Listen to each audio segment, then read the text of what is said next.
own agri farm plot at just rupees 3,70,000 at Sahasra Gardens, Bibinagar, Hyderabad.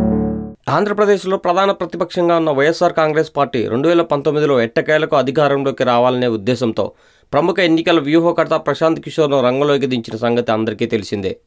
ఇందులో భాగంగా కార్యాచరణ మొదలుపెట్టిన ప్రశాంత్ కిషోర్ తనకు కావాల్సిన పలు నివేదికలను తెప్పించుకున్నారట. గత 3 ఏళ్లుగా ప్రజల పక్షాన పోరాడుతూ ప్రభుత్వ వైఫల్యాలను ప్రశ్నిస్తూ తనదైన శైలిలో ముందుకు సాగుతున్న వైసీపీ పార్టీకి ఏపీలో మాత్రం పార్టీ ప్రధాన కార్యాలయం లేకపోవడం గమనార్హం. ఇప్పటివరకు హైదరాబాద్ కేంద్రంగానే వైకాపా తన కార్యకలాపాలను కొనసాగిస్తుంది. దీంతో ముందు ఏపీలో ప్రధాన కార్యాలయాన్ని ఏర్పాటు చేయాలంటూ జగన్కు ప్రశాంత్ కిషోర్ మొదటి సలహా ఇచ్చారట. జూన్ 1వ తేదీ నుంచి పని ప్రారంభించిన ప్రశాంత్ కిషోర్ పార్టీలో పలు సంస్కరణలు కూడా అవసరమని చెప్పారట. దీంతో అలర్ట్ అయిన వైసీపీ ఏపీలో ప్రధాన కార్యాలయం ఏర్పాటు కోసం భవనం వెతికే పనుల్లో పడింది. గతంలోనే కార్యాలయం ఏర్పాటుకు భవనం వెతికినట్లు వార్తలు వచ్చాయి.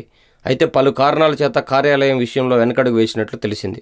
ఇక ప్రశాంత్ కిషోర్ సూచన మేరకు పని మొదలుపెట్టిన వైసీపీ నాయకులు పార్టీ కార్యాలయం కోసం ప్రస్తుతం రాజధాని ప్రాంతంలో 2 భవనాలు చూసి అలా ఉంచారు.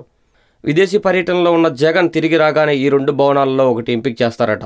ఒకవేళ జగన్కు ఈ 2 నచ్చకపోతే మళ్లీ వెతుకుతారు.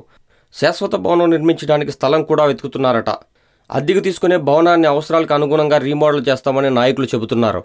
ఈ వీడియో మీకు నచ్చినట్లయితే లైక్ చేయండి, షేర్ చేయండి. మరిన్ని అప్డేట్స్ కోసం మా జనహితం టీవీని సబ్స్క్రైబ్ చేయడం మాత్రం మర్చిపోకండి.